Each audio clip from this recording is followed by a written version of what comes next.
Good morning, everyone.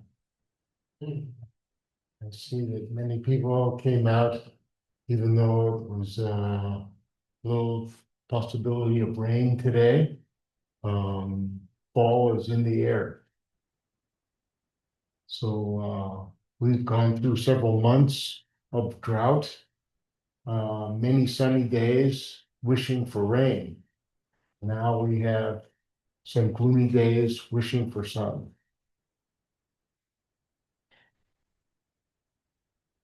Today, I'm going to talk about something that I've been learning about.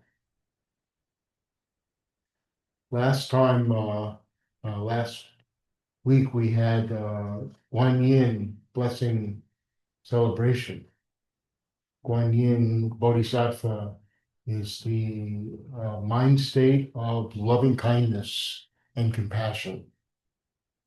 And so, Master gave a talk on this topic, and we recited the 25th chapter from the Lotus Sutra, which is devoted to Guan Yin. And also we chanted the Heart Sutra, which is one of the fundamental teachings that's very popular in the Chan school. The Chan school of Buddhism, as we know, is the precursor of Zen in Japan, and also what's happening here in the United States too, with interest in mindfulness and meditation. And this is a Chan monastery. So we study the Chan school, Chan meaning meditation, concentration, examining the mind, understanding our consciousness, transforming ourselves into more beneficial and kinder, calmer beings. Also, this school, Chan school, really developed during the Tang Dynasty. Along with, they had 13 schools, but probably 4 of them were very prominent in the Tang Dynasty. The Chan school that I've been talking about, Tiantai, the Jingtu school of Pure Land, and another school called Huayan. Huayan translates as flower adornment, or flower ornament school. And each one of these schools was based on particular texts. Now, the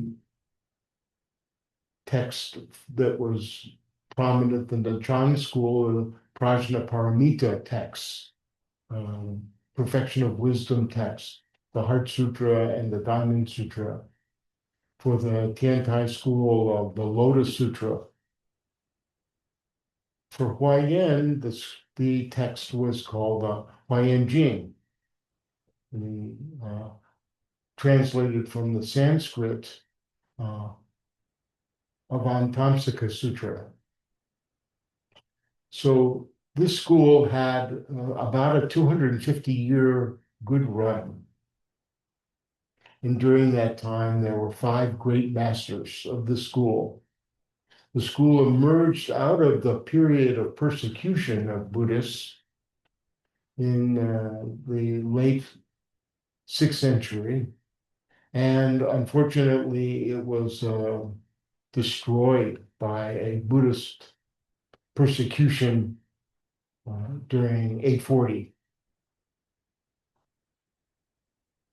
So this school had, as I said, 5 great masters, and one of the great masters, the third of the 5, the one who really did a tremendous amount to establish the Huayan school, his name was Fazang. And we know a lot about Fazang. He did a tremendous amount of teaching and writing. Several of his texts are foundational in terms of not just Huayan Buddhism, but Chinese Buddhism in general. And throughout the world. Huayan Buddhism really talks about things from a particularly important point of view called interconnectedness, interpenetration.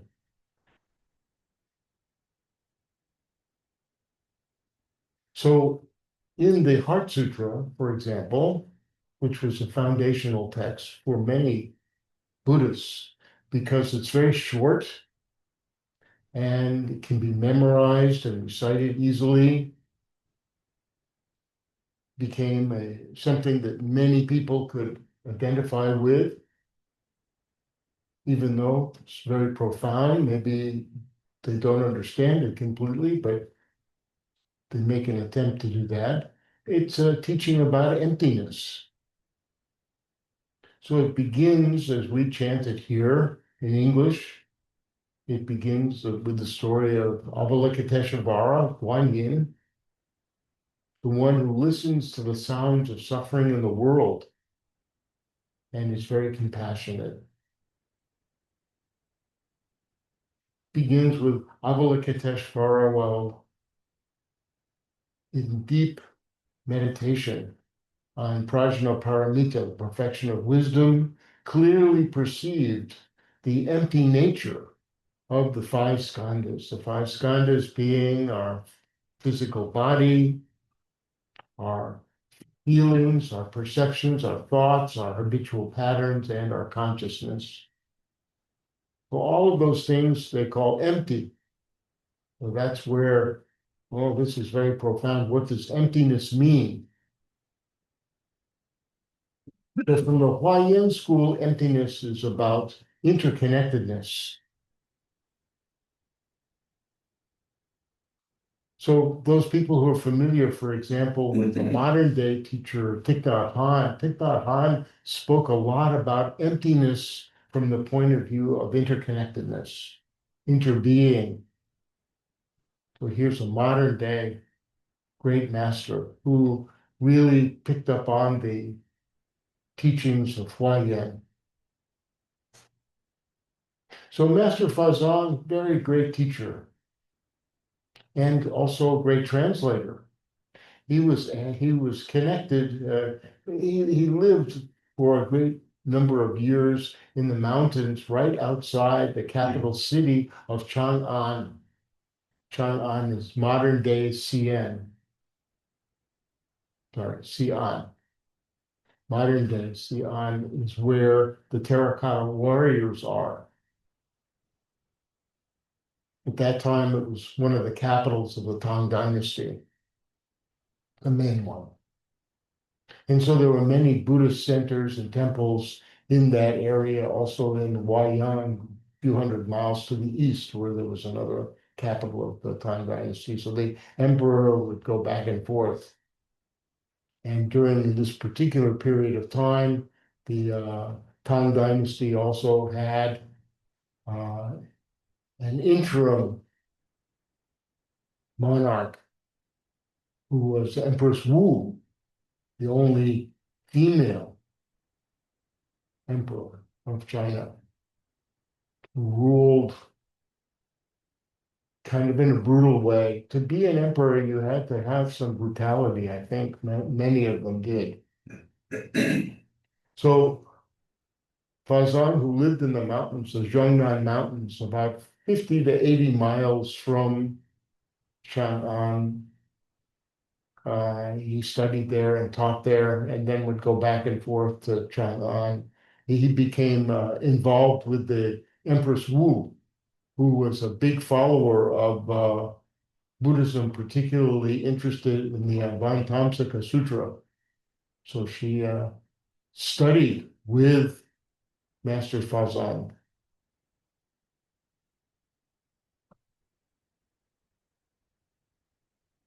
So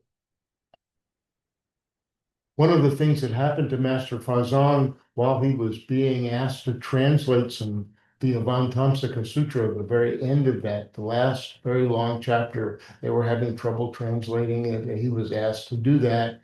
And one of the other monks, I think, got jealous of him and spread a rumor about him that was not true, that he insulted the Buddha. And it became a big deal. And Empress Wu had to do something about it. So she banished him to the south. Now, Master Fazan, he just took this with equanimity. He didn't defend himself or protest or criticize the other people. He willingly went into seclusion. A few months later, when they realized that they couldn't translate the text without him, they, please come back, please come back. So he was asked to come back. He came back. He continued the translation, never uttering a word about having been banished by this monk. This is a sign of great equanimity, having a peaceful mind, very inspirational. So now I'm going to talk about something that I recently discovered. I've been studying Buddhism for many years and studying Huayan Buddhism for quite a few years too. And I didn't realize that Master Fazang had written a commentary on the Heart Sutra. Oh, let me see if someone has translated it. No translations. So then necessary to make the first translation. So what I'm going to present to you here today is the very first translation of the beginning commentary. It's a long commentary. It's really actually a short commentary, but for me to do it justice, to talk about it in detail for the entire commentary, I think we would have to be here for at least 6 hours. And I think we don't want to do that. So I'm just going to talk a little bit for maybe 20 more minutes about this commentary so you can see how wonderful it is. So this is called the brief commentary because it really is just not very long. It goes from page 552 to 553. So in Chinese terms, a page would be 100 lines. And so it's just a few hundred lines, but it's very deep. So first, I just want to talk about the structural division of his commentary. And he divides it in two different ways. He slices the pie in two different ways. One called the 5 gates for each division, and then 5 divisions of the text. So we'll use this a little bit as our guideline here, but we won't be too concerned about it. The 5 gates are, he explains the title, the substance, what it means, emptiness means, and then he talks about the meaning, and then the practice, and then the realization.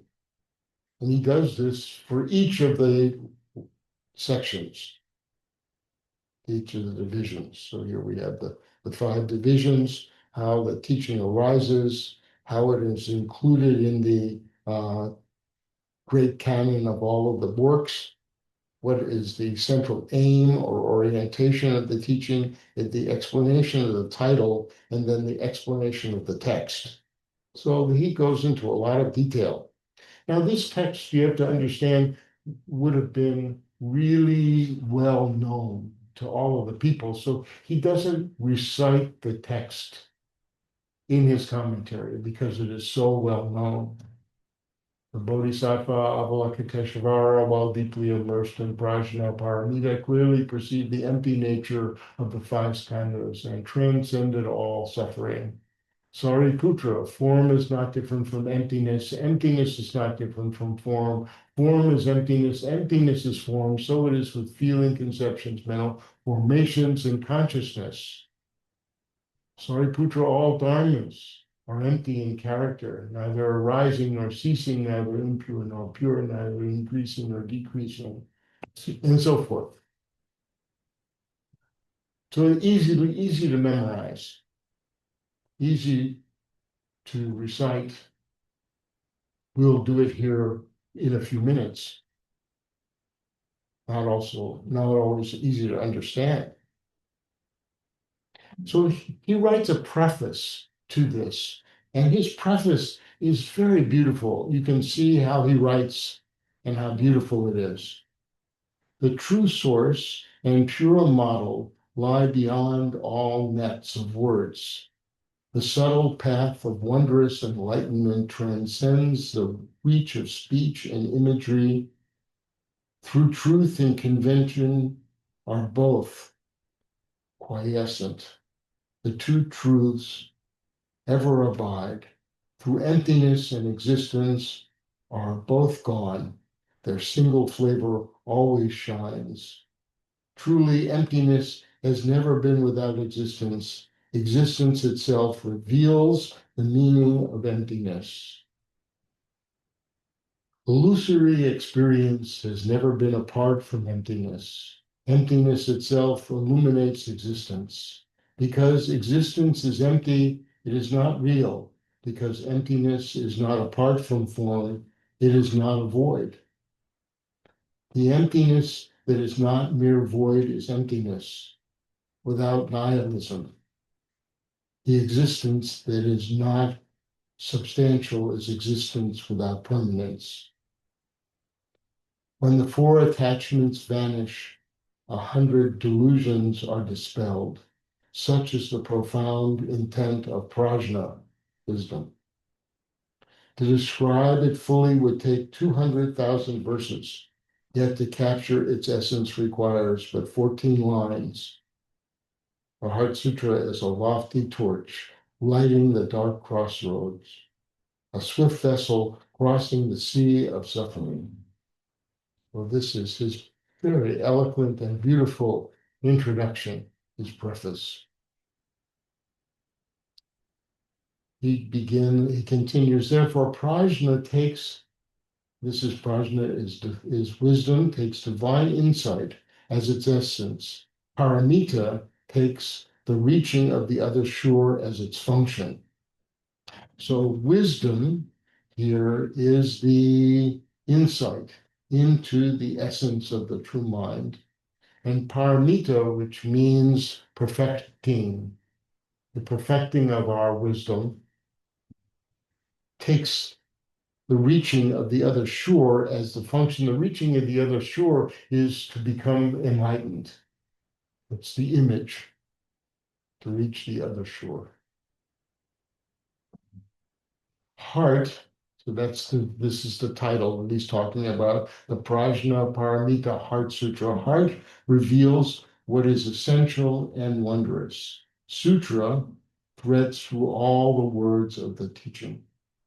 It expounds the meaning through both doctrine and metaphor. Therefore, it is called the Prajna Paramita Heart Sutra, or the Perfection of Wisdom Sutra. So for those people who speak Chinese, I don't know, we have a few people who speak Chinese. I have the Chinese here for you. So everything I've done so far has been, again, these are rough translations. I haven't had them checked by anybody yet. Second page. So then he goes into the 5 divisions that he spoke about before.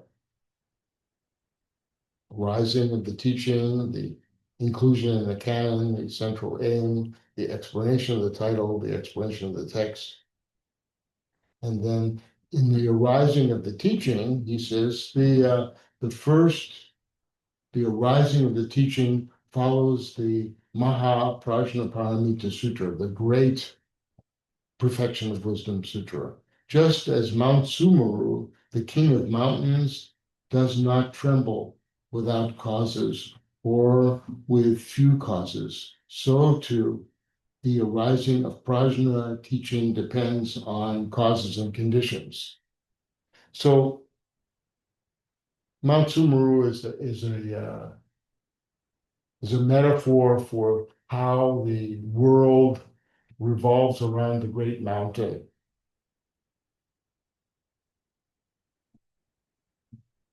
There's no physical mountain, Mount Sumeru, although in the Tibetan tradition, they like to say that Mount Kailash is the symbol of Mount Sumeru, and people will circumambulate around that mountain in southern Tibet. So prajna depends on causes and conditions. Wisdom has to do with understanding causes and conditions. Then, so the interconnectedness of all things has to do with the fact that we can't exist solely on our own. There's no such thing as one thing just existing on its own. It's all interconnected. Our planet is interconnected also. In our solar system, the solar system is interconnected also to the Milky Way. The Milky Way is interconnected with our universe. So there's nothing so big that it stands on its own, and nothing so small. Even an atom is interconnected with other atoms. Subatomic particles interconnected, they can't exist on their own. Of course, they didn't have that science at the time, but the awareness of how things are interconnected was something that was taught in the Huayan school of thought. So everything's connected to causes and conditions. First, to destroy the reason that this happens is because we have to study this because we need to destroy the heretical, false views of non-Buddhists. At that time, there were other philosophies out there that were trying to teach other things that were harmful, that actually led to difficulties, more suffering. Second, to turn the followers of the two vehicles toward the great vehicle. So at that time, there were still people who were studying the original teachings of the Buddha, but were not involved in being of benefit to others. They had not integrated the Bodhisattva path. And so they wanted to help those people along as well. Third, to prevent the lesser bodhisattvas from becoming lost in emptiness. So when a person becomes a bodhisattva, a person who wants to be a benefit to all beings, and they begin to try to study emptiness, and they realize, oh, this is a very deep concept. How do we understand this? They can get lost in it. Fourth is to enable awakening to the middle path of the two truths that gives rise to the right view. Now, the two truths are at the same time, there is the conventional world. We have to negotiate all the time in the conventional world. And also there is a higher spiritual world where all things are interconnected. So how are all of these things, how do they exist at the same time? Of course, they didn't have quantum physics back in those days. So, and they were interested in consciousness more than they were interested in how things physically fit together. But now maybe there's not too much separation between those two subjects. Fifth, to reveal the Buddha's supreme virtues and arouse pure faith, pure trust in the Buddha's teachings. So people needed to understand the depths of the Buddha's teachings and how to put them into practice, having a moral path as well. Sixth, to cause beings to arouse them to see the great Bodhi mind. So to be able to recognize that within every human being, within every sentient being, there is a seed of what we call the Buddha nature. But in another culture, you can call it Christ consciousness or thusness, however you want to describe it.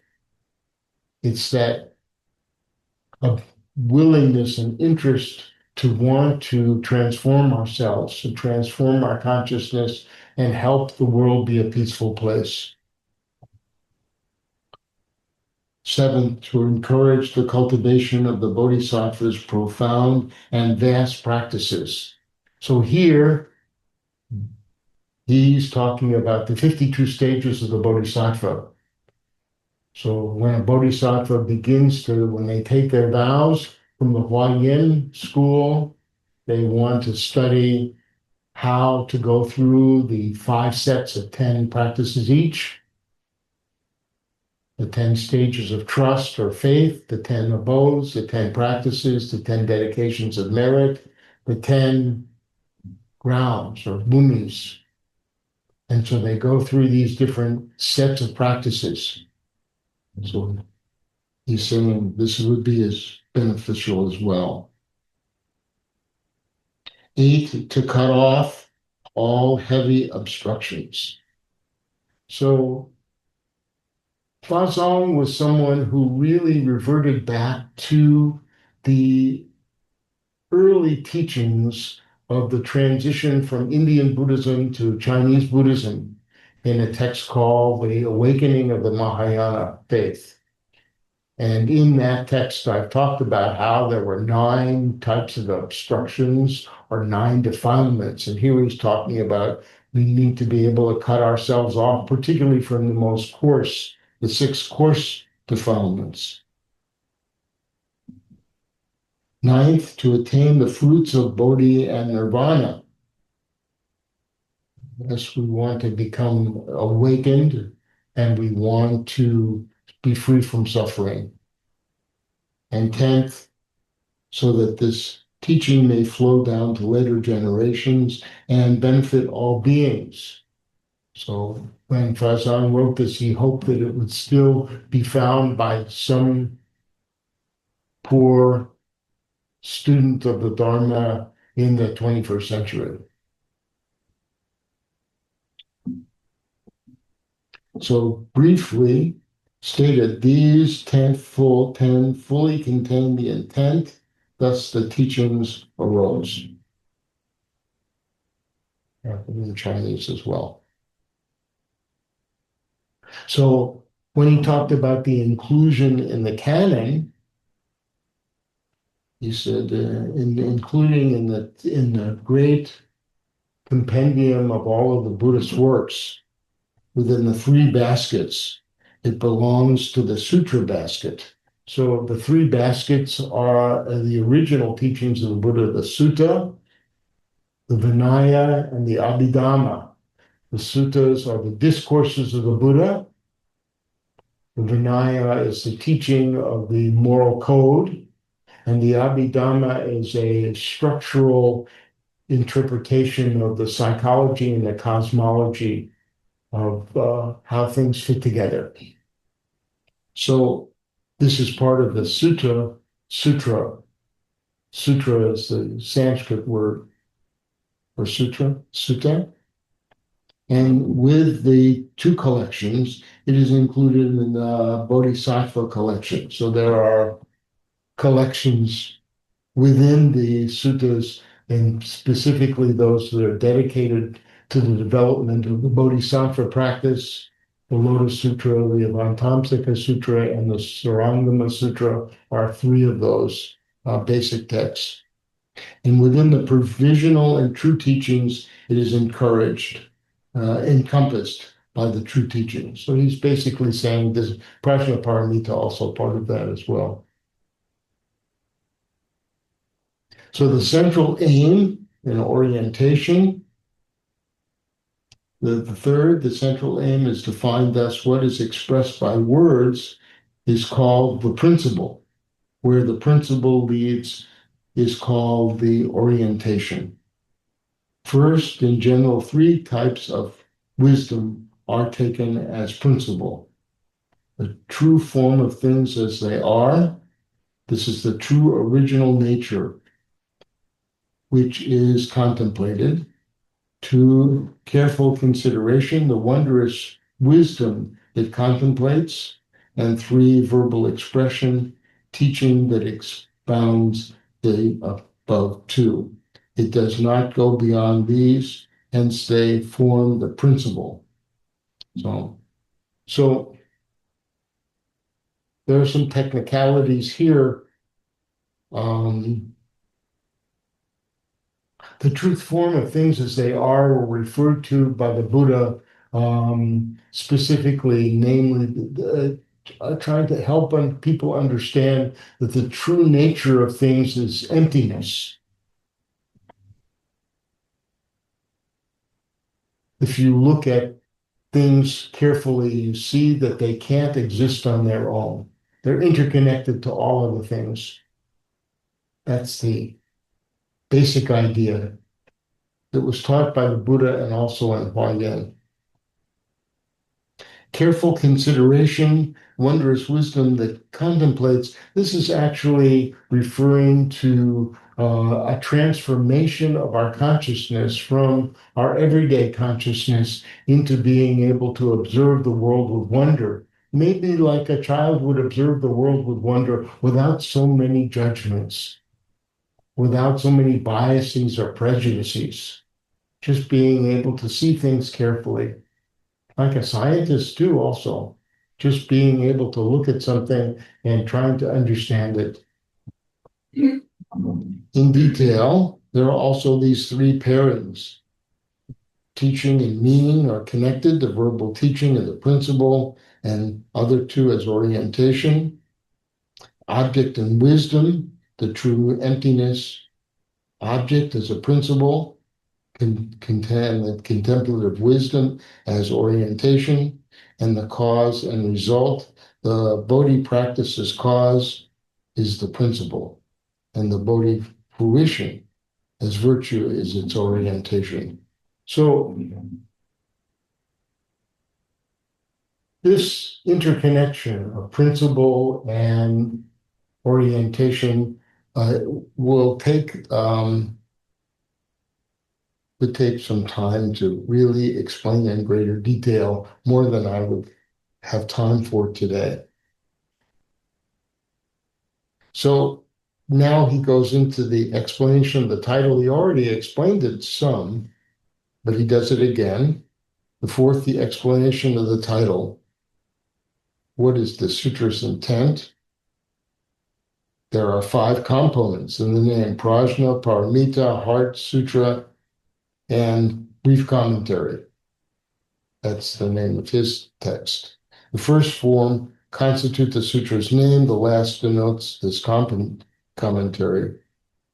So this title, we usually abbreviate it as Heart Sutra, but it's actually called the Prajna Paramita Heart Sutra because it's part of the perfection of wisdom texts, and of which there are many thousands of verses. This is just one short section from that text. Now, regarding the sutra's title itself, 5 meanings may be explained: to reveal the essence, to clarify the principle, to show its function, to distinguish its doctrinal category, and to designate the person or agent. So revealing the essence, prajna means wisdom. By means of wisdom, one illuminates emptiness and realizes the true nature of all dharmas. In here, dharmas are the components of everything that we see in phenomenon. This is the essence. So without prajna, we can't really understand emptiness. So you have to have wisdom in order to be able to do that. And that's why we want to perfect wisdom, so we can understand emptiness and see how things fit together so we can transform ourselves. Clarifying the principle means reaching the other shore. In order to, paramita means to become enlightened. Reveals that all wisdom can ferry us across the sea of birth and death, reaching the shore of nirvana. That is another aspect of the principle. Heart means that it encompasses and upholds the essential and wondrous principles of all of the phenomenon. Therefore, it is in the heart. And sutra means that it threads through the words of the teachings, harmonizing with both principle and capacity. It preserves and expresses the Dharma, hence it is called sutra. So then Fazang wants to talk about the agent, person giving the talk. Avalokiteshvara is the person who performs the contemplation because he contemplates the true nature of all dharmas. He's called Guan, contemplation. Because he acts freely and without hindrances, is called Tsatsai, self-mastery. Combining these two meanings, he is called Guan Tsatsai. Since through the contemplation, contemplative wisdom, he perfects the benefit for both himself and others, the title Bodhisattva is added. So there's a lot here. Guan has many different levels of meaning. It means to contemplate. It means to observe. It means to have insight. Sazai also has many levels of meaning. I'll talk about that in just a moment here. Enough time to do that. Paramita refers to the function. This means to reach to the other shore. We talked about that. And the wonder is wisdom. And because its essence itself is a function, because it serves as the metaphor for the Dharma and it expresses the meaning through the teaching. Therefore, the name is established. Avalokiteshvara Bodhisattva. Okay, so then we begin to explain the text a little bit. And let me just see how we're doing time-wise. I just want to share something. I'm going to go ahead a little bit so here's a picture of Guan Sasai Pusan. This is from the St. Louis Art Museum. We went on a tour of this not too long ago. And so we see Guan Yin sitting in this pose with the arm outstretched over the knee, open, willing to hear the sounds of your distress, what's going on with your life. So Sazai means autonomy on one level, a sense of freedom, unimpeded by hindrances. On another level, from the awakening of the Mahayana faith, it means the purification of the mastered mind. Also, it can mean, from the Yogacara school, the cognition with unrestricted activity, the mind that can go anywhere without being disturbed or distressed, and without disturbing or distressing. In the Huayan Jing, Sasai means unimpeded form. It's able to go wherever it needs to go without obstruction. And in the Heart Sutra, it means the royal or easy pose. The royal, in this sense, means the mind is in a state of deep wisdom, that kind of royalty. And the easy pose means that you can approach the Guan Yin without any fear or anxiety. Here is a picture of the Guan Yin in Kansas City at the Nelson Atkins Art Museum, 2 times life size. One of the most beautiful of all of the Guan Yins is along with the one here in St. Louis. And next spring, hopefully we can take a pilgrimage to Kansas City to the art museum there and get a docent tour just like we did here. So this is my introduction of part one. This is part one about part one. As I said, there's a lot here, very deep. So when we recite the Heart Sutra together, we have a greater appreciation of how emptiness means interconnectedness. It doesn't mean nothingness. He makes such a big point of that. May all beings have happiness and the causes of happiness. May all beings be free from suffering and the causes of suffering. May all beings never be separated from the altruistic joy, which is free from suffering. And may all beings dwell in the great equanimity, which is free from attachment, aversion, and ignorance.